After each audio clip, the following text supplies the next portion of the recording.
L'Osiris est l'un des outils principaux dans le dispositif régional de lutte contre la pêche illégale dans l'océan Indien.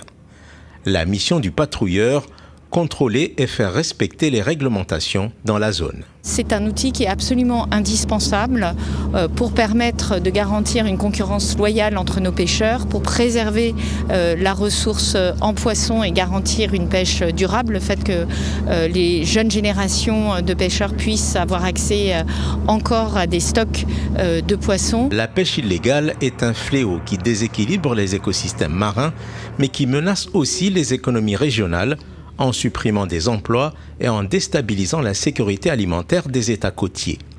Pour être efficace, la lutte ne peut être que régionale. Cette zone maritime est très grande, on parle de plus de 7,3 millions de kilomètres carrés. Mais il faut avoir les moyens.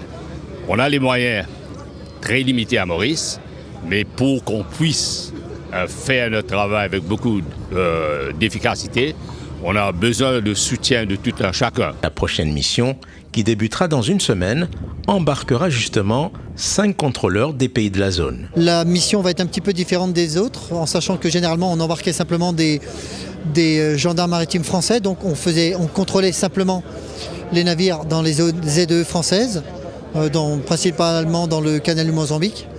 Et là, on va pouvoir naviguer dans les autres zones.